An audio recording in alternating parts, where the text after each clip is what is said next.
Dice que pues nada, vamos a la Biblia, hermanos. Hay un tema que quiero tratar, o que quiero que veamos ustedes y yo en este momento, y tiene que ver con la iglesia, tiene que ver con nosotros como iglesia. Recién terminamos el proceso de membresía, ¿recuerdan?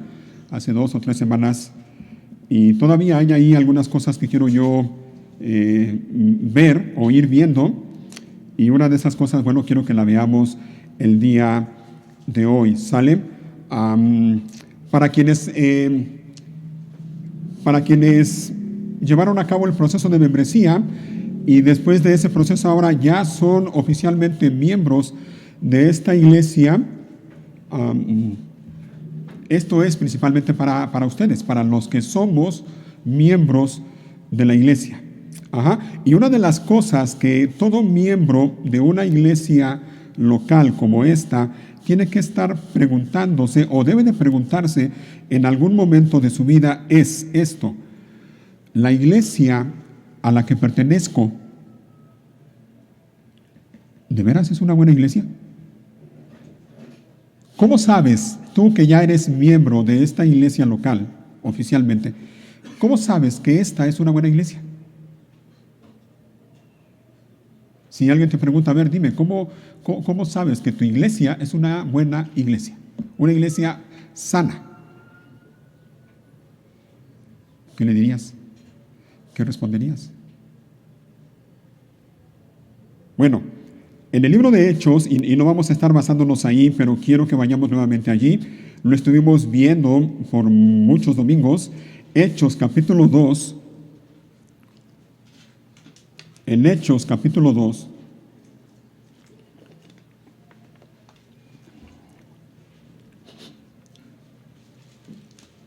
vemos lo que sucedió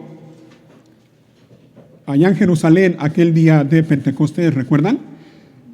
Ya sabemos lo que pasó. Y en ese día, por la obra del Espíritu Santo, no solo en los creyentes que ya estaban allí reunidos en el aposento alto, sino en esas 3,000 personas que después de escuchar la predicación del Evangelio, su corazón fue conmovido, fue traspasado, se arrepintieron, reconocieron su pecado y dieron muestras visibles de su arrepentimiento al bautizarse públicamente. En aquel día, de manera oficial, creo que podemos decirlo, nació la iglesia. Vemos ahí el nacimiento de la iglesia, la primera iglesia cristiana.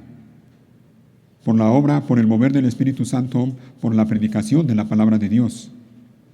Y todos esos creyentes formaron una comunidad de creyentes, una iglesia, una iglesia cristiana. Y dice Hechos capítulo 2, versículo 42, que todos esos creyentes se dedicaban a algunas cosas. Más de 3,000 personas, imagínate, se dedicaban a algunas cosas. Y el 42, versículo 42 dice que se dedicaban a las enseñanzas de los apóstoles, a la comunión fraternal, a participar juntos en las comidas, entre ellas la cena del Señor, y a la oración. Por cierto, para quienes nos visitan, estamos usando la Nueva Traducción Viviente. Probablemente ustedes tengan otra traducción, la Reina Valera tal vez. Si la pueden buscar allí en su móvil, creo que estará bueno. Si se puede. Miren, acá está en la pantalla también. Gracias, Sam. Pueden leerlo también aquí en la pantalla, ¿ok? Para que estemos todos en la misma sintonía. Entonces vemos allí una iglesia hecha y derecha. Si buscamos una iglesia sana, una iglesia bien, una buena iglesia, aquí está, aquí la tenemos.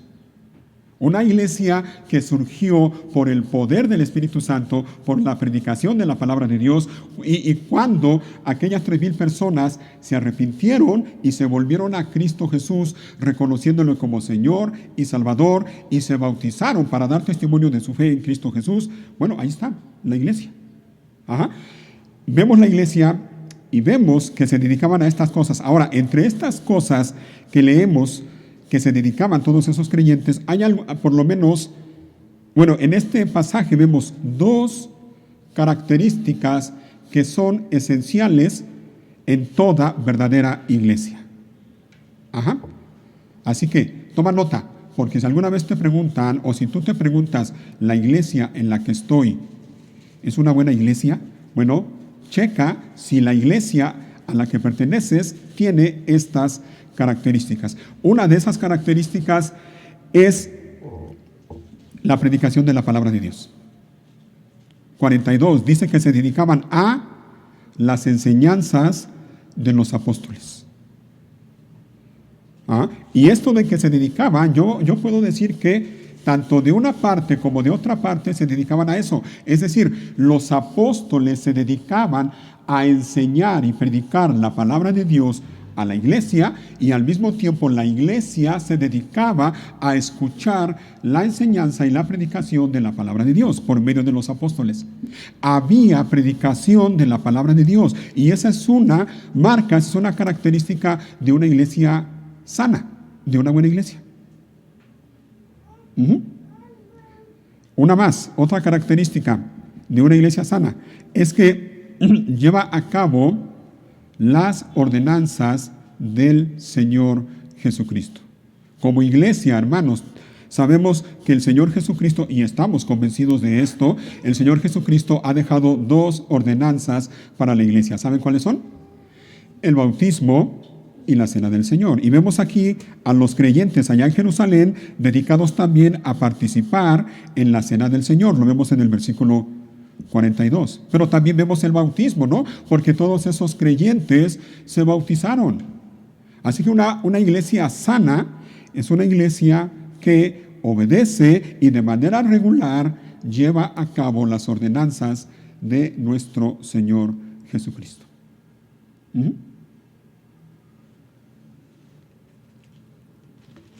Pero hay una tercera, bueno, hay más, pero ahorita voy a mencionar nada más 3. Y de hecho, en esta tercera es donde quiero que nos enfoquemos el día de hoy. Ahí está entonces la iglesia en Jerusalén, todos los días dedicándose a estas cosas. Miles de personas. Hasta que sucedió algo. Y lo vemos en el capítulo 5 de Hechos. Buscan ahí en Hechos capítulo 5. ¿Recuerdan la historia de Ananías y Zafira? Lo que hicieron estos dos personajes, cómo trataron de engañar al Espíritu Santo, vendiendo una propiedad y llevando solo una parte de la cantidad del dinero que les dieron por la venta de esa propiedad. La llevaron a los apóstoles, hasta ahí todo estaba bien. El problema es que quisieron engañar también a los apóstoles diciéndoles, esto es todo lo que nos dieron por la venta de esa propiedad. Hubo allí un pecado claro, flagrante, que se cometió por medio de Ananías y su mujer. Y el pecado fue castigado. Dios mismo castigó el pecado de estos dos personajes, de Ananías y de su mujer. Hubo castigo, hubo corrección, hubo, y aquí viene la palabra que vamos a estar hablando ahora, disciplina del pecado. Una marca de toda iglesia sana, de toda iglesia buena, aparte de las que ya mencioné y aparte que hay otras también, es que ejercen o practican la disciplina dentro de la iglesia cada vez que sea necesario. Una iglesia sana es una iglesia que no se hace de la vista gorda ante el pecado de alguno de sus miembros. Una iglesia sana es una iglesia donde se toman cartas en el asunto cuando uno de sus miembros está en pecado y se le disciplina de acuerdo a la palabra de Dios. Podemos decirlo de otra manera. ¿Quieres una característica o una marca de una iglesia que no es sana? Bueno, es una iglesia donde no se lleva a cabo la disciplina, donde se tolera el pecado o se toleran un montón de cosas, desde el pastor o los líderes hasta los miembros de la iglesia. Y no se hace nada. Y todos saben que fulanito, fulanita está en pecado, saben cómo está su vida. En muchos casos, lamentablemente, saben cómo está el pastor y cómo está su vida, pero voltean a otro lado. No quieren hacer nada. He allí una marca clara de una iglesia que no es una buena iglesia. Así que el día de hoy quiero que abordemos este tema, el tema de la disciplina en la iglesia. La disciplina eclesial, como algunos le llaman. Vamos por partes entonces. Y la primera, de hecho voy a estar tratando de responder algunas preguntas. Y la primera pregunta es esta. Yo creo que tenemos que empezar por lo básico, ¿no? La primera pregunta es, ¿qué es la disciplina eclesial? Al hablar de disciplina en la iglesia, ¿a qué nos referimos? Entonces la pregunta es, ¿qué es la disciplina eclesial o en la iglesia? Y una respuesta sencilla a esto es la siguiente. Podemos decir que la disciplina en la iglesia es la acción que toda iglesia local debe tomar cuando alguno de sus miembros muestra una actitud o conducta pecaminosa. Ahí está una definición sencilla de lo que es la disciplina en la iglesia. Repito, es la acción que toda iglesia local debe, y subrayamos esa palabra, debe tomar cuando alguno de sus miembros muestra una actitud o conducta pecaminosa. Se le tiene que disciplinar, se le tiene que advertir, se le tiene que amonestar, se le tiene que aconsejar. Y eso, hermanos, se debe de hacer, entre otras cosas, por amor al hermano. Por amor al hermano y por amor a la iglesia y en última instancia por amor a Dios.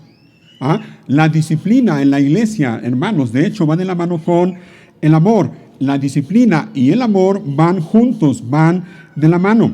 Lamentablemente, en muchas iglesias no se lleva a cabo la disciplina como la Biblia enseña y lo hacen en aras del amor.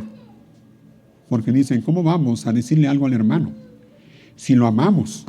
¿Cómo lo vamos a disciplinar si lo amamos?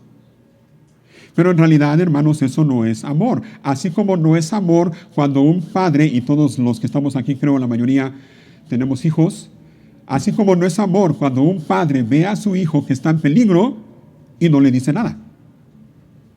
Eso no es amor. Bueno, lo mismo sucede en la iglesia. La disciplina y el amor van de la mano. El verdadero amor, el amor cristiano, el amor bíblico, implica disciplinar al hermano o la hermana cuando sea necesario. Así que practicar la disciplina en la iglesia es una muestra de amor al hermano, pero también es una muestra de amor a la iglesia y es una muestra de amor al Señor. Debemos hacerlo por eso, por amor al hermano, por amor a la iglesia y en última instancia por amor al Señor. Hermanos, el amor cristiano, oigan bien, el amor cristiano no ignora, no voltea la mirada, no se hace de la vista gorda ante el pecado de alguno de los hermanos o de alguno de los miembros de la iglesia. Sea quien sea, no lo ignora. Así que si vamos a practicar el verdadero amor cristiano, entonces debemos practicar la disciplina dentro de la iglesia. No hay más. Si decimos practicar el amor entre nosotros, debemos practicar la disciplina en la iglesia. Si amamos a nuestros hermanos, es decir, si amamos a nuestra iglesia, pero sobre todo si amamos a Dios, no podemos dejar de lado este asunto de la disciplina eclesiástica. Y no podemos dejarlo de lado por lo que ya mencioné, pero sobre todo no podemos dejarlo de lado porque este tema de la disciplina, este asunto de la disciplina es un mandato del Señor. Esto no es algo que a mí se me ha ocurrido, hermanos. Esto es algo que la palabra de Dios enseña. Y la iglesia tiene la responsabilidad de obedecer al Señor de la iglesia. Porque la iglesia no le pertenece ni a ustedes ni a mí. La iglesia le pertenece al Señor. Y es el Señor de la iglesia el que da este mandato. Así que lo que tiene que hacer la iglesia es obedecer al Señor de la iglesia en este asunto de la disciplina eclesiástica.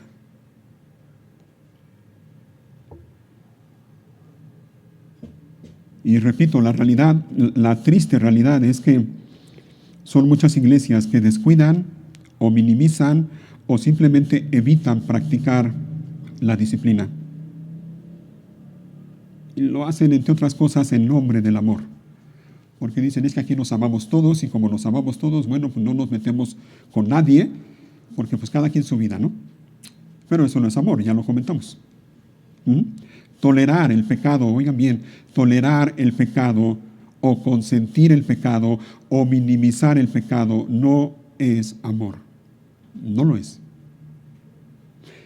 No hacer nada ante el pecado de uno de nuestros hermanos, dicho de otra manera, es no amar a ese hermano. Por más que digamos que lo amamos, no lo amamos. Si estamos viendo que su vida no está bien, si estamos viendo que está viviendo de una manera que no agrada a Dios, de una manera que deshonra el nombre de Dios y el mensaje del Evangelio, y no hacemos nada y nos quedamos de brazos cruzados, en realidad no estamos amando al hermano. No es amor. En realidad es desobediencia. Si vemos al hermano que está pecando y no hacemos nada, lo que estamos haciendo es desobedecer a Dios. Porque, repito, el amor cristiano implica el ejercicio de la disciplina dentro de la iglesia cuando sea necesario. Si no disciplinamos al hermano que está en pecado, no podemos decir que amamos a ese hermano o a esa hermana. Así que el amor bíblico, el amor cristiano nos debe llevar a tomar acciones disciplinarias cuando uno de nuestros hermanos está en pecado. Debemos ejercer la disciplina dentro de la iglesia. Y la siguiente pregunta entonces es, ¿con qué propósito la iglesia local, o vamos a hablar de nuestra iglesia, con qué propósito nuestra iglesia debe practicar o ejercer la disciplina dentro de la iglesia? Y para esto acompáñeme por favor a la carta de Pablo a los Gálatas, en el capítulo 6.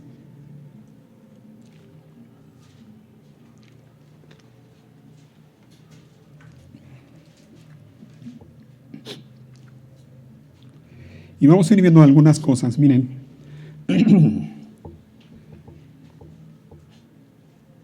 Vamos a ver, estamos respondiendo a la pregunta de el propósito de la disciplina en la iglesia. ¿Cuál es el propósito de la disciplina dentro de la iglesia?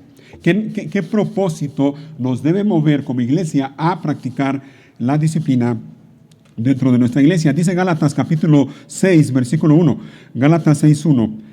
Nada más la primera parte del versículo dice, amados hermanos, si otro creyente está dominado por algún pecado, oigan, si otro creyente está dominado por algún pecado, y quiero que vayan viendo conmigo algunas cosas. Número 1, la disciplina en la iglesia tiene que ver con, número 1, el pecado.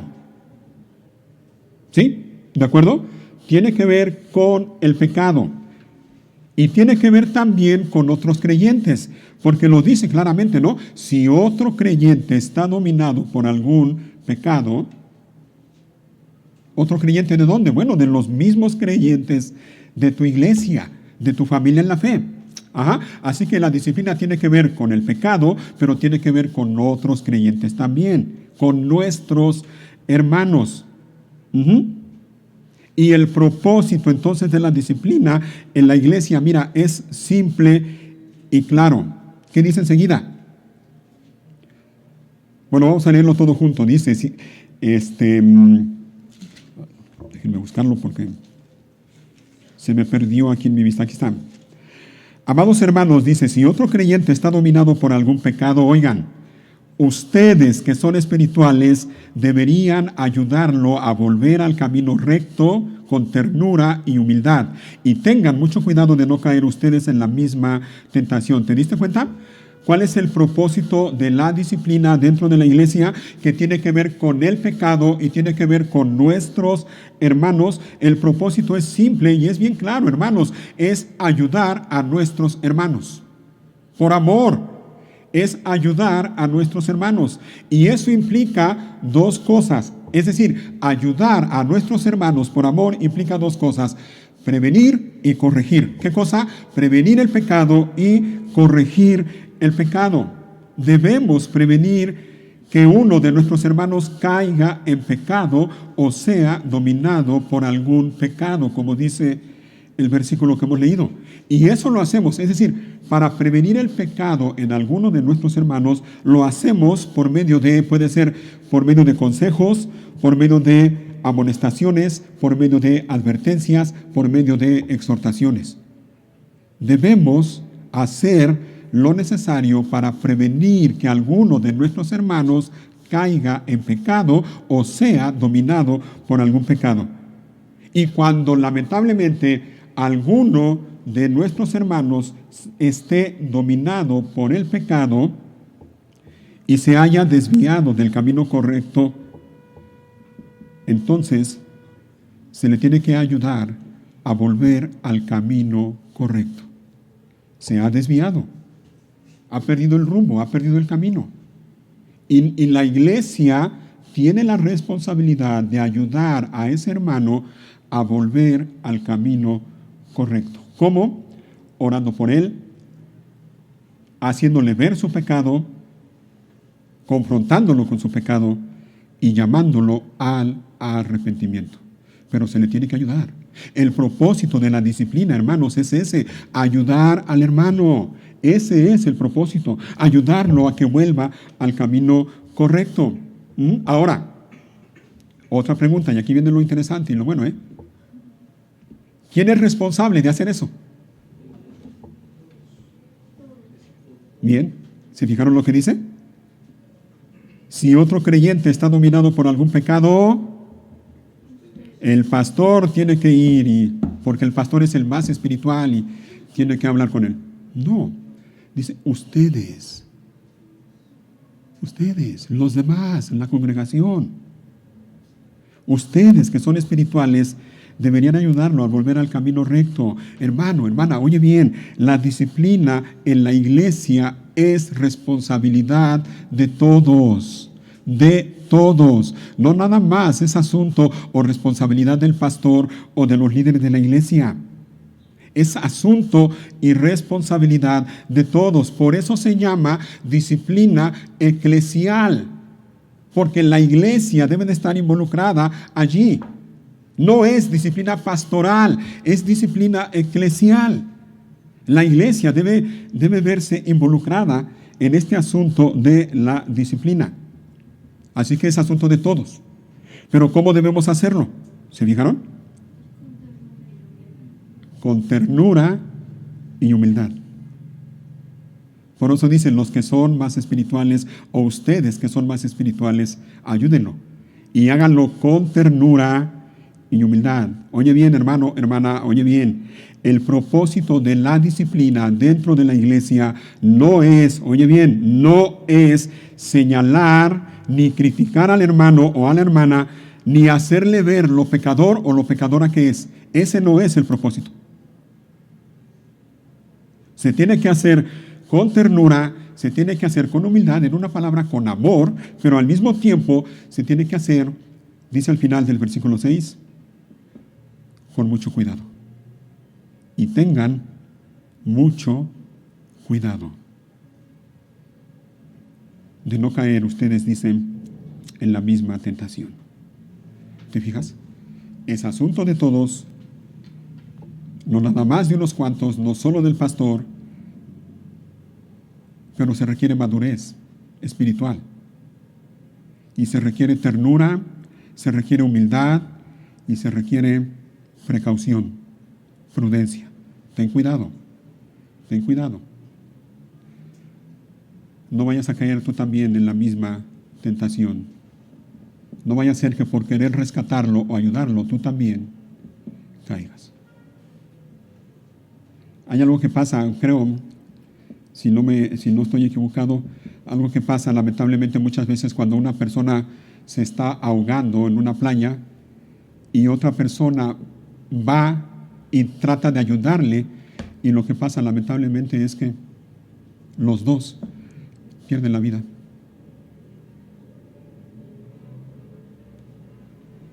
En este asunto de la disciplina debemos tener cuidado.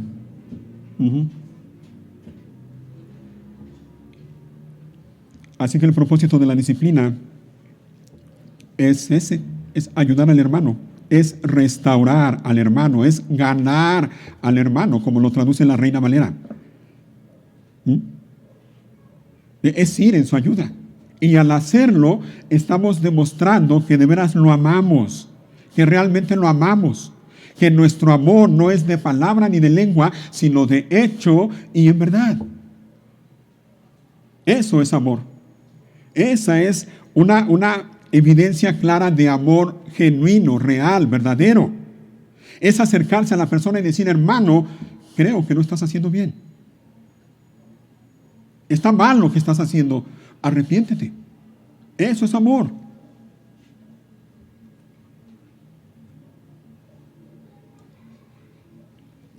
Porque si vemos al hermano y nada más volteamos la mirada y nos hacemos como que no vemos, eso no es amor. De ninguna manera, no es amor. Así que el propósito de la disciplina es ayudar al hermano, ayudarlo a que vuelva al camino correcto, que reconozca su pecado, que confiese su pecado, que abandone su pecado y vuelva al camino correcto. ¿Para qué? Ya vimos el propósito de la disciplina, ahora vemos el para qué. ¿Para qué la disciplina? ¿Para qué debemos hacer esto? Bueno, entre otras cosas, debemos hacerlo para proteger el mensaje del Evangelio y el nombre de Dios. ¿Para qué? Ahí está. Para proteger el mensaje del Evangelio y el nombre de Dios. Hay un versículo en palabras del apóstol Pablo, y quiero que me acompañen a Romanos 2.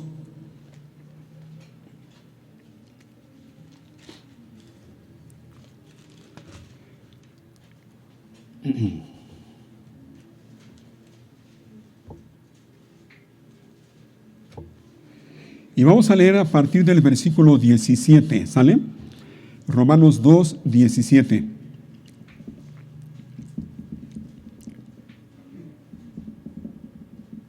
Y mira la primera palabra que aparece ahí en el versículo 17. Es el pronombre. Tú. Y quiero que tú medites en esto. Tú. Dios te está hablando a ti. ¿Sale?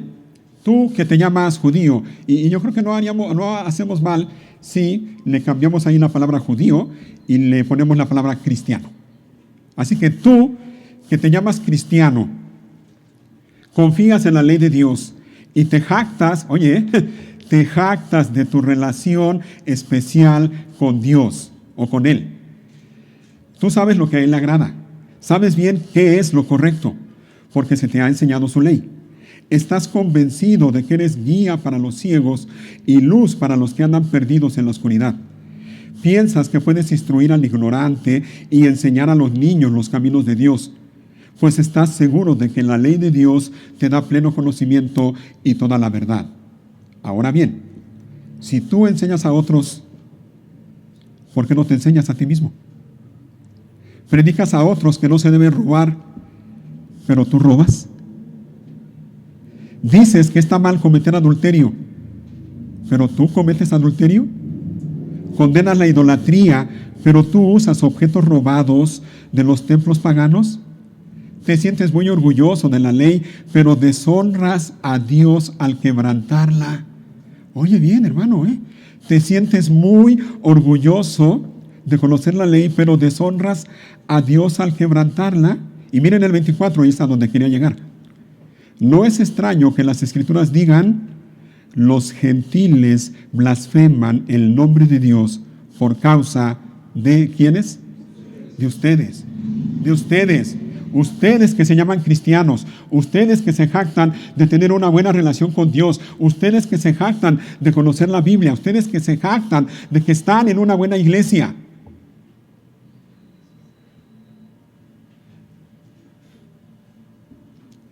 Pero su manera de vivir demuestra todo lo contrario.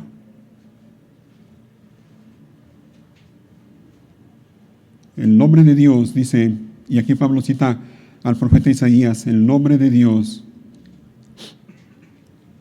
es blasfemado por causa de ustedes. Es lamentable y es triste y es una realidad, una triste realidad. Hay un montón de gente alrededor de nosotros que blasfeman del nombre de Dios al ver cómo hay muchos cristianos, entre comillas, que dicen ser hijos de Dios, que dicen amar a Dios, que dicen que son salvos, pero su manera de vivir demuestra todo lo contrario. Así que una de las razones por las que como iglesia debemos ejercer la disciplina es para proteger el mensaje del Evangelio y el nombre de Dios. Para que el nombre de Dios no sea blasfemado por causa de nosotros.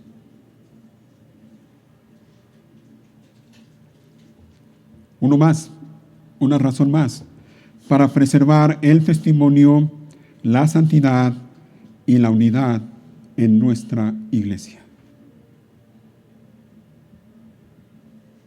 ¿Queremos que nuestra iglesia tenga un buen testimonio ante la gente? ¿Queremos que nuestra iglesia camine en santidad? ¿Queremos que nuestra iglesia sea una iglesia unida? Tenemos que practicar la disciplina. Tenemos que disciplinar el pecado. Y tenemos que hacerlo para la gloria de Dios.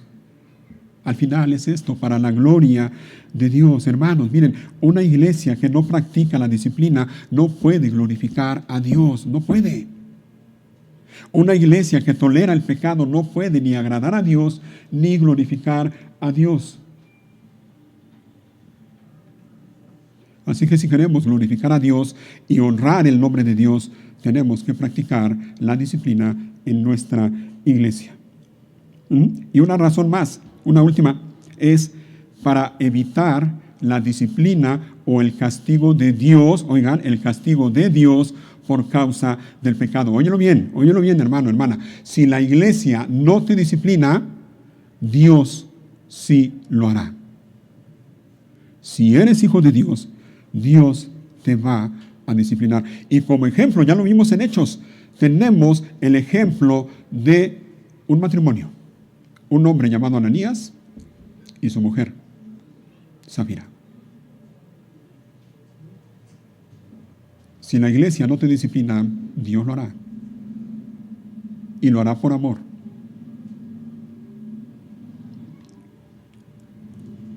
Así que la disciplina en la iglesia tiene que ver con el pecado, tiene que ver con mis hermanos y tiene que ver conmigo. Yo soy responsable de acercarme al hermano cuando vea que el hermano no está viviendo de manera correcta. Soy responsable de acercarme a él y hablar con él y aplicar o ejercer disciplina. La siguiente pregunta entonces es ¿cómo? ¿Cómo debo hacerlo? Y para esto vamos a otro pasaje y es el principal pasaje que habla de esto, Mateo capítulo 18, y ahí nos vamos a detener un poquito más. Mateo capítulo 18.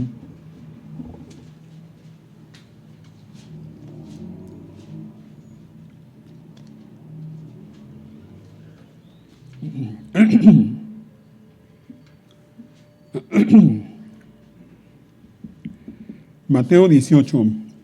Si tu Biblia es como la mía, tiene ahí un subtítulo, ¿no? ¿Cómo corregir a otro creyente o a otro hermano, a uno de tus hermanos?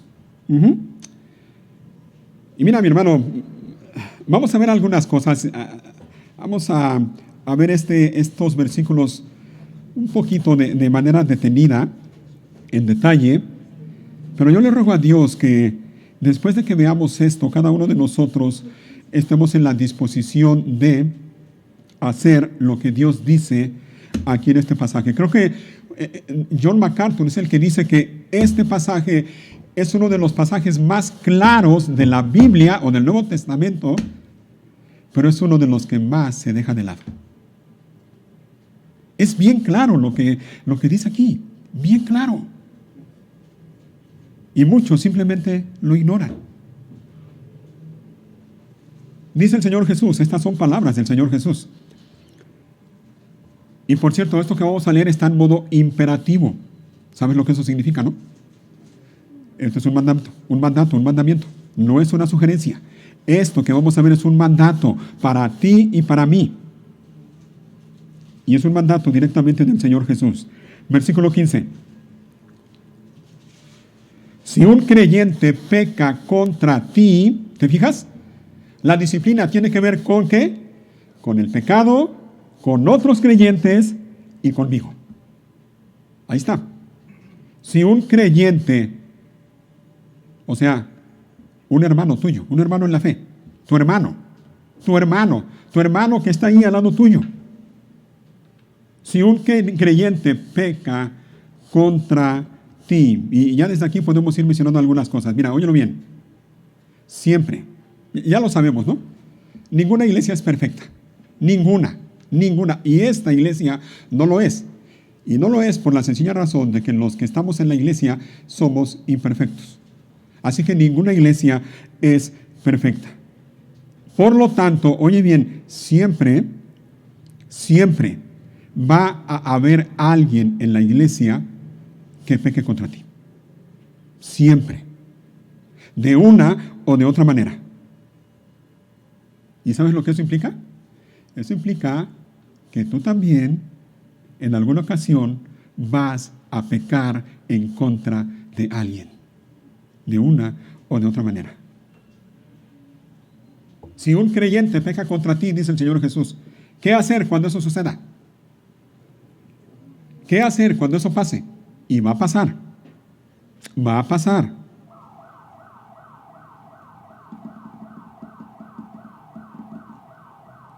¿Qué dice el pasaje enseguida? La primera palabra que dice ahí, háblale.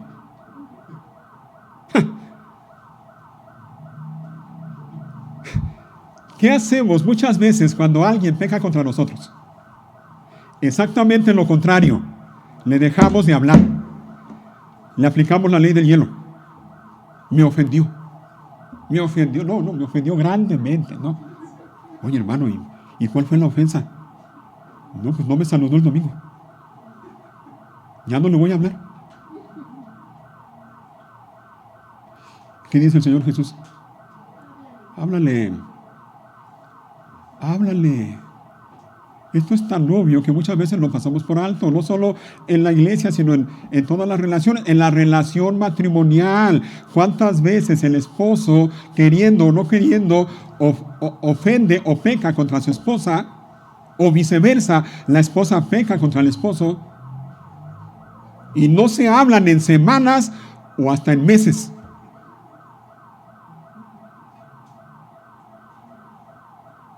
Háblale, no le dejes de hablar.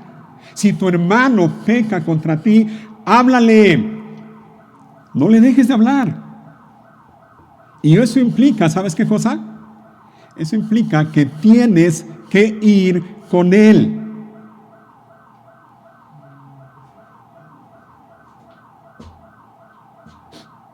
De hecho, la Reina Valera lo traduce de esa manera. Si tu hermano peca contra ti, ve.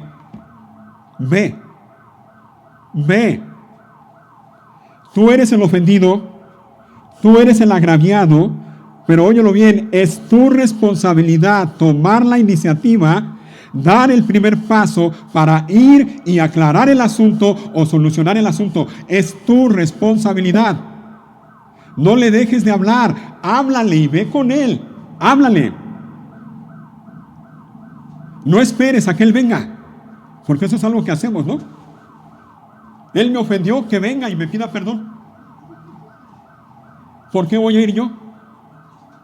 No esperes a que él venga, no exijas a que venga y te pida perdón. Es tu responsabilidad ir por amor al hermano y por amor a la iglesia y por amor a Dios y tratar de solucionar el asunto. Mira, aquí mismo en Mateo, regresen, vamos a ver rapidito, Mateo 5.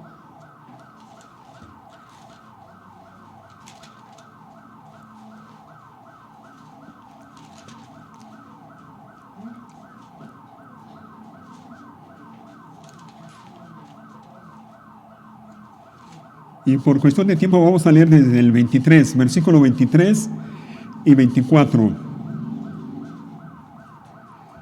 Y esto también es palabras del Señor Jesús. Dice, por lo tanto, si presentas una ofrenda en el altar del templo, ¿qué es una ofrenda? Una ofrenda es un acto de adoración. En otras palabras, podemos decir, mira, es Dios el que nos dice, si vienes a la reunión de la iglesia y vienes a adorar a Dios, y de pronto, dice el pasaje, de pronto recuerdas que alguien tiene algo en contra ti, dice el 24, deja la ofrenda allí en el altar, anda, o ve, y reconcíliate con esa persona. Luego ven y presenta tu ofrenda a Dios. ¿Te fijas? La responsabilidad es tuya. Si estás aquí en la reunión de la iglesia pretendiendo adorar a Dios, mientras al mismo tiempo estás enojado con tu esposa o con tu esposo o con algún hermano de la iglesia, hermano, ¿qué sentido tiene que hagas eso? Lejos de agradar a Dios, eso es una ofensa en contra de Dios. Ve primero con tu hermano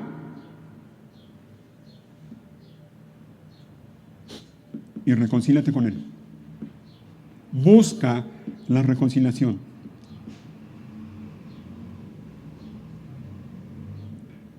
Así que ve, si tu hermano peca contra ti, háblale. No le dejes de hablar. Ve y háblale. Regresen a Mateo 18.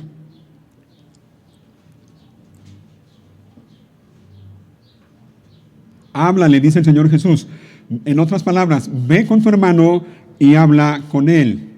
Ve con tu hermano y habla con él. ¿Ves de lo que se trata? Ve con tu hermano y habla con él. Se trata de hablar con tu hermano, no de hablar de tu hermano. ¿Me explico? Ve con tu hermano y habla con él. No vayas con otra persona a hablar de tu hermano. Es más, ni siquiera vayas con el pastor, a menos que sea un caso serio, un pecado grave. Pero si no es así, tu responsabilidad es ir con el hermano que te ofendió y hablar con él. Ve con él y habla con él. No vayas con fulanito o fulanita para hablar de tu hermano que te ofendió.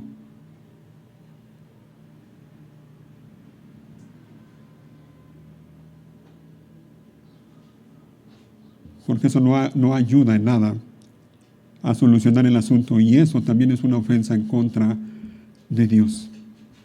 Ve con tu hermano, habla con él y hazlo, ¿cómo? Dice, en privado. Háblale en privado, a solas.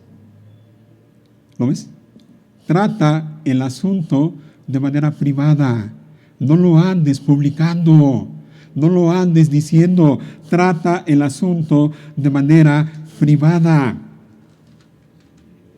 Y de manera privada, tú y él, hablando tú con él, hazle ver su falta.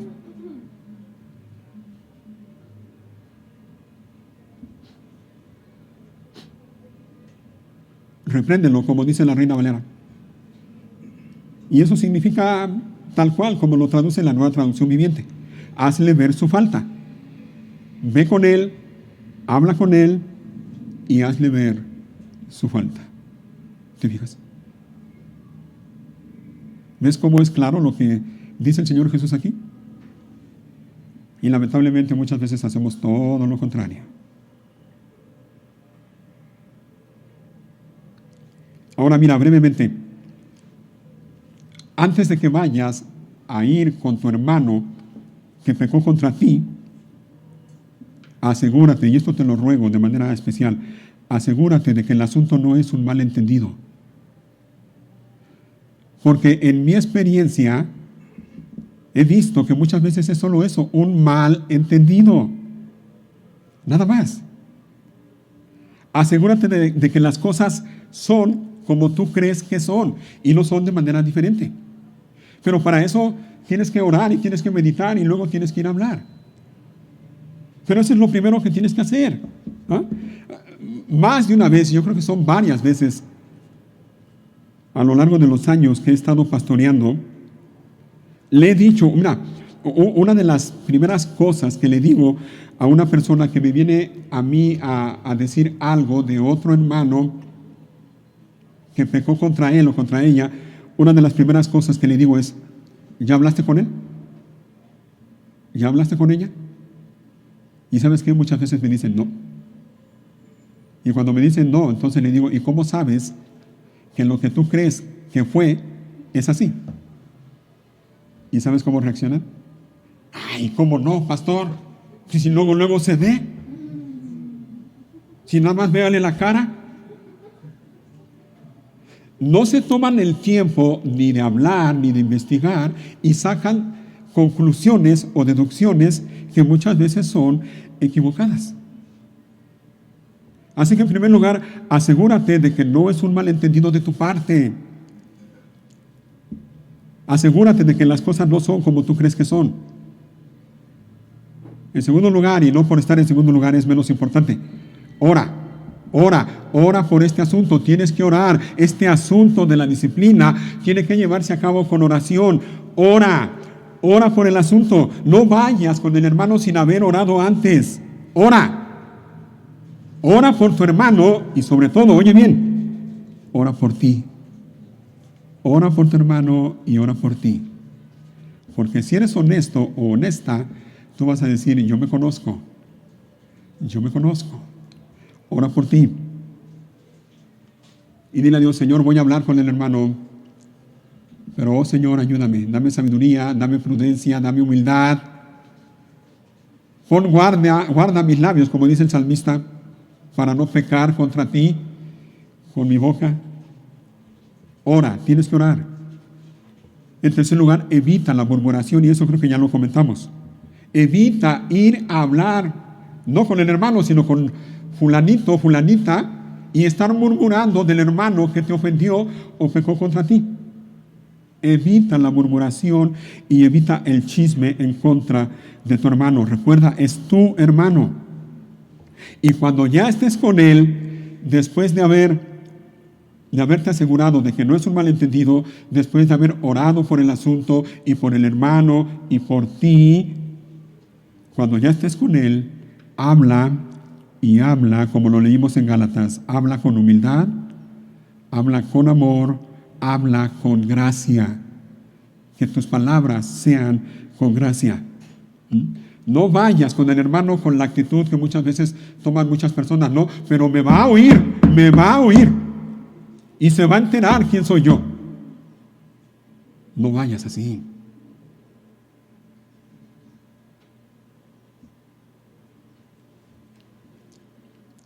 Si tu hermano peca contra ti, o si otro creyente peca contra ti, háblale en privado y hazle ver su falta.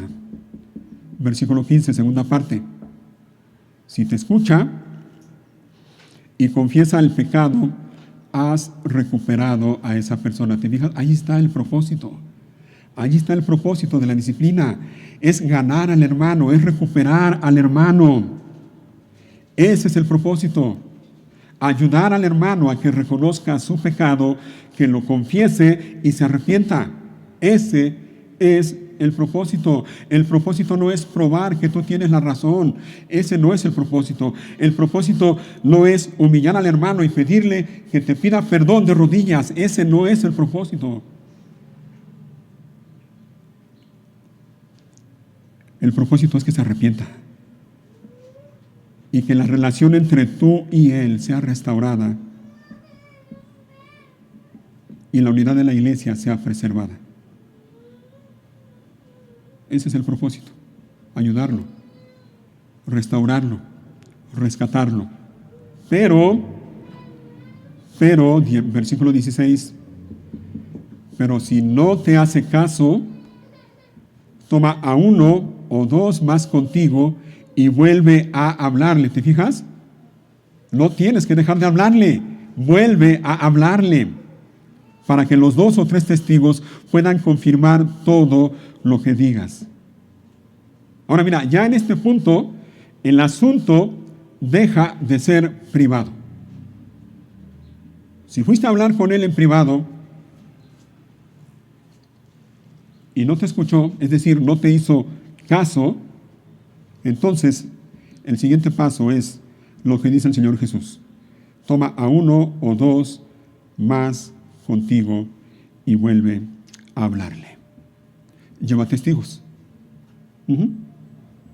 Y la idea es que esos testigos ayuden a evaluar la situación con sabiduría, con madurez, y faciliten la reconciliación entre él y tú, entre ella y tú. Pero no tienes que quedarte con los brazos cruzados y decir, bueno, ya hablé con él y ya no hizo nada, pues ni modo. Toma a 2 testigos o 3 y vuelve a hablarle. Ya con testigos. Ya no de manera privada, a solas, sino ahora ya un poco en público. Y mira, en este asunto de los testigos, algunas sugerencias también, a la hora de llevar testigos para que te acompañen. Esos testigos que te acompañen deben ser, obviamente, hermanos de la iglesia, pero deben ser hermanos maduros en la fe, maduros espiritualmente, deben ser prudentes, deben ser de buen juicio, deben ser imparciales, óyelo bien, imparciales, que no sean familiares tuyos. Porque, por ejemplo, si a Brenda la ofende Hani y dan el primer paso y Hani no quiere entender, y entonces Hani dice, bueno, voy a dar el segundo paso, voy a llevar a 2 testigos.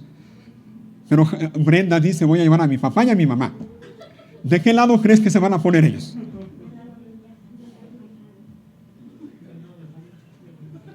Que no sean familiares tuyos,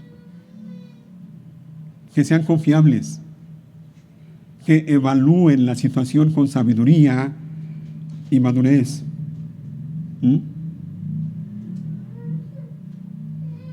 Y a la hora de escoger a quien te va a acompañar como testigo, escoge, oye bien, escoge a alguien que te conozca a ti, que te conozca a ti, que sabe cómo eres, que sabe, como decimos coloquialmente aquí en México, que sabe de qué pie cojeas, para que no se ponga de tu lado y para que evalúe la situación de manera imparcial. Y una vez que tengas ya a tus 2 testigos o 3, antes de ir con el hermano, hazle saber al hermano que vas a ir a hablar con él, pero que no vas a ir solo, que vas a llevar a 2 o 3 hermanos que te acompañen para que puedan hablar con él. Avísale.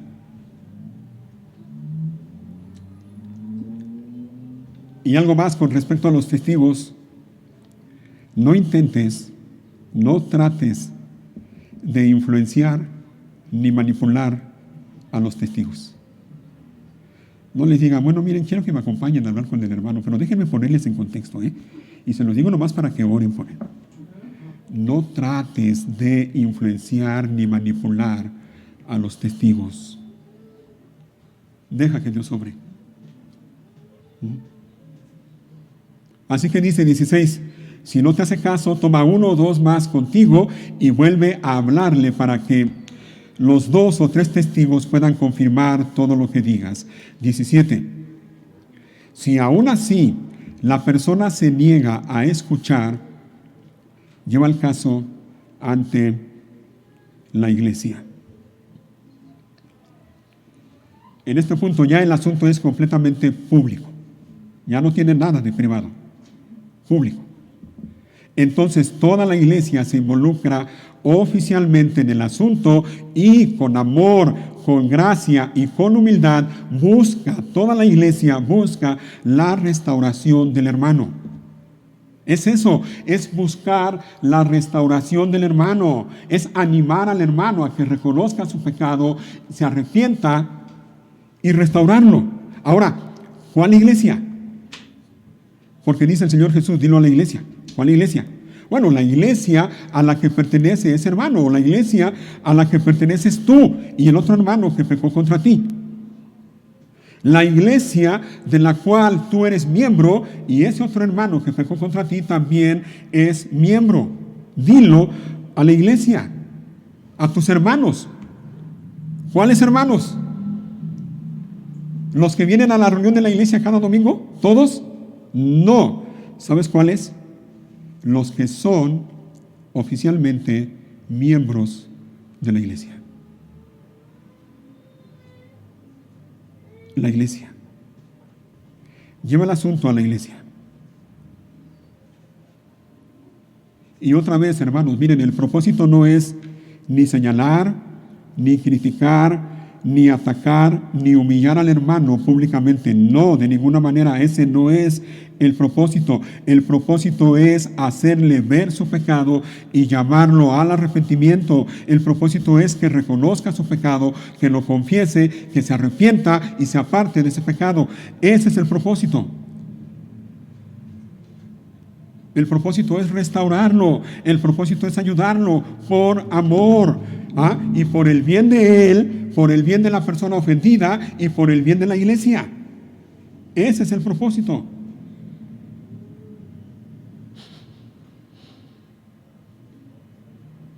Y esto que dice el versículo 17 es el último paso de la disciplina en este proceso disciplinario que el Señor Jesús nos deja aquí en este pasaje. Este es el último paso de la disciplina en la iglesia. Y hermanos, miren, la idea es, el propósito es evitar, óyelo bien, la idea es evitar en la medida de lo posible llegar a estas instancias. Como iglesia debemos evitar en la medida de lo posible llegar hasta este punto. Debemos evitarlo. ¿Cómo? Con los dos pasos anteriores. No queremos llegar hasta este punto. No queremos. Pero si el hermano se niega a escuchar y a reconocer su pecado, se tiene que llegar a este punto. Se tiene que llegar. Y más todavía. Versículo 17, la segunda parte. Dice, luego, si la persona no acepta la decisión de la iglesia, trata a esa persona como a un pagano o como a un corrupto cobrador de impuestos. Si la persona no acepta la decisión de la iglesia, la Biblia de las Américas dice, si también se rehúsa escuchar a la iglesia, entonces trata a esa persona como a un pagano o como a un corrupto cobrador de impuestos. ¿Qué significa eso? Sencillo. Que si no reconoce su pecado después de una y otra exhortación o amonestación, eso da evidencias claras de que es muy probablemente que esa persona no es cristiana. No lo es. No es creyente. Y debe ser considerado y tratado como tal, como no creyente, como no cristiano. Y recuerden, es el mismo Jesús el que dice esto,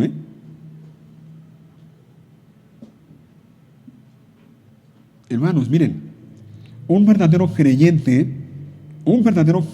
genuino va a reconocer su pecado, ya sea en el primer paso o en el segundo paso o hasta el tercer paso delante de la iglesia, pero va a reconocer su pecado y se va a arrepentir y lo va a confesar. Pero aquellos que no son verdaderos creyentes no lo van a hacer, no lo harán. No lo harán, van a estar llenos de orgullo y van a decir no. Y lejos de reconocer su pecado, se van a ofender y van a decir toda la iglesia me está atacando y están contra mí.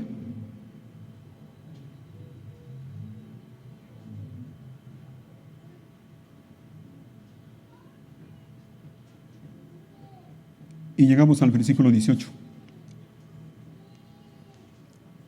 Dice el Señor Jesús, les digo la verdad. Todo lo que prohíban en la tierra será prohibido en el cielo, y todo lo que permitan en la tierra será permitido en el cielo. ¿Saben lo que eso significa? Muy sencillo. En pocas palabras, es que Dios, oye bien, Dios le ha dado a la iglesia la autoridad para tratar los pecados dentro de ella. Cuando la iglesia se reúne para tratar el pecado de uno de sus miembros, tienen toda la autoridad que Dios les da para tratar el asunto. Y lo que la iglesia decida es como si Dios mismo lo decidiera.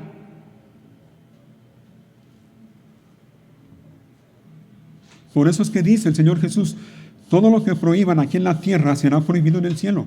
Tiene autoridad en el cielo, y todo lo que permitan en la tierra será permitido en el cielo.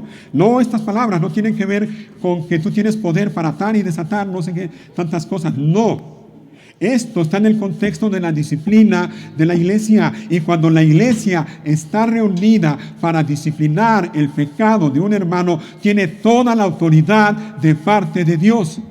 Y si la iglesia determina que tal persona, después de tal proceso, no es cristiano, tiene toda la autoridad y el respaldo de Dios.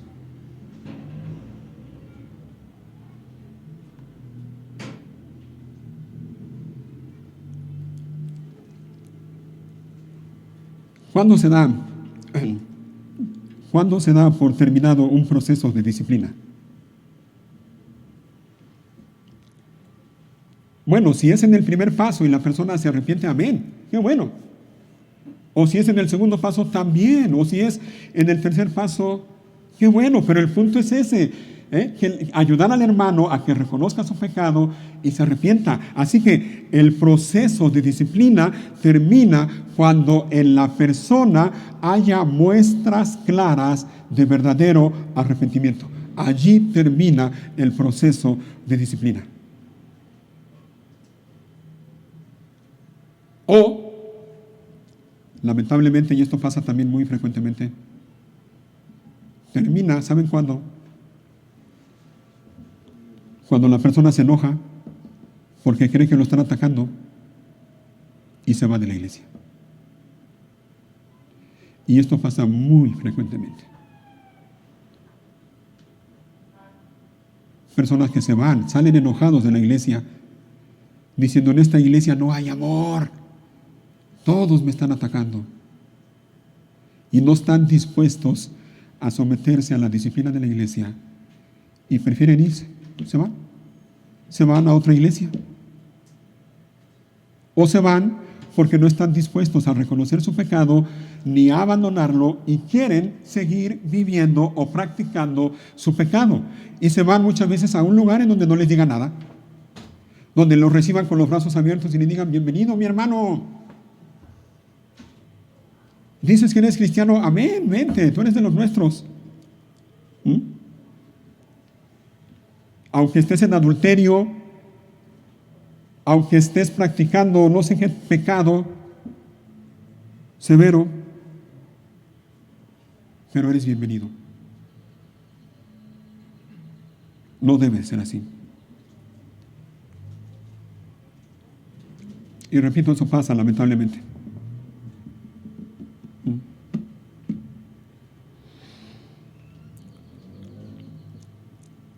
Así que debemos ejercer la disciplina, debemos hacerlo por amor y debemos hacerlo con el propósito de ayudar al hermano. Hermanos, como iglesia, ya estoy terminando, como iglesia debemos estar firmes en la disciplina, ejerciendo, practicando la disciplina contra el pecado. Recuerda, este asunto de la disciplina no tiene que ver nada más con el pastor o con unos cuantos. Este asunto de la disciplina tiene que ver con todos. Te involucra a ti, es responsabilidad tuya. Y todos debemos ser firmes en la disciplina contra el pecado de algunos de nuestros miembros de la iglesia. Una iglesia que quiere agradar a Dios y quiere permanecer santa o pura, debe ejercer la disciplina cada vez que sea necesario. Debe exponer el pecado o el error doctrinal también. Ese es otro asunto en el que también se debe ejercer la disciplina. Cuando algún miembro de la iglesia está tratando de introducir en la iglesia un error doctrinal, se debe de tratar el pecado, sea quien sea que esté en pecado o que se esté apartando de la verdad, sea quien sea. Y eso, por supuesto, hermanos, me incluye a mí. El día en que ustedes me vean a mí andar en pecado y yo no quiera arrepentirme de ese pecado, y yo venga delante de ustedes y les diga cosas como esta: yo soy el pastor y a mí me van a respetar y no se metan con el ungido del Señor, ese día ustedes tienen toda la autoridad que Dios les da como iglesia para echarme de aquí.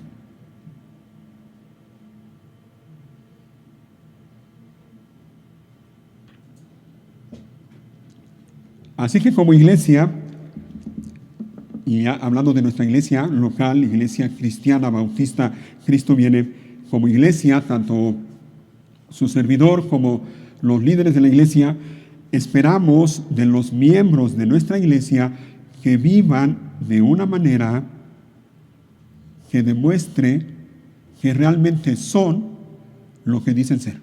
¿Me explico? Esperamos de ustedes que su manera de vivir, es decir, sus actitudes, su conducta, sus palabras, su manera de hablar, demuestren que realmente son lo que dicen ser. Si dicen ser cristianos, que su manera de hablar, de vivir, de comportarse, demuestre que lo son. Si dicen que son hijos de Dios, que su manera de vivir lo respalde.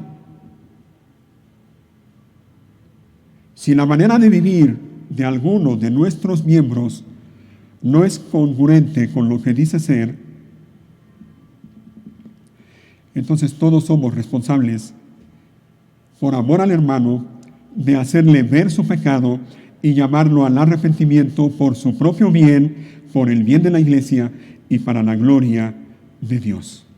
Si es un verdadero creyente, óyelo bien, si es un verdadero creyente, va a reconocer su pecado, lo va a confesar y lo va a abandonar.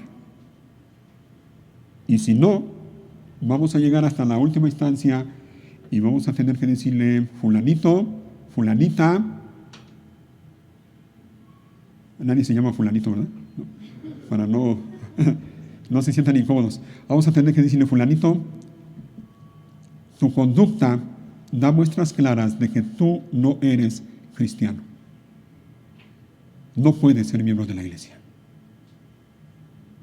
Y se te va a retirar, o se le va a retirar a la persona la membresía de la iglesia. Y se le va a tratar de esa manera, como si no fuera cristiano. No se le va a impedir la entrada a las reuniones. ¿Ah? Cuando dice que se le trate como si no fuera cristiano, es hacerlo como lo hacemos con los que no son cristianos, conscientes de que esa persona necesita a Dios en su vida, y en la medida en que tengamos la oportunidad, compartirle el mensaje del evangelio, orando a Dios por él, para que Dios tenga misericordia de él y él entienda su condición de pecado y reconozca su pecado y se vuelva a Dios de todo corazón. Es eso. Así que, mis hermanos, en este asunto de la disciplina todos tenemos responsabilidad. Todos. Si tu hermano peca contra ti, ya sabes lo que tienes que hacer. No te quedes de brazos cruzados. No te hagas de la vista gorda. No te hagas el ofendido y digas: él me ofendió, que venga y me pida perdón. No, ya sabes lo que tienes que hacer. Hazlo. Es tu responsabilidad. Hazlo. Pónganse de pie, vamos a orar.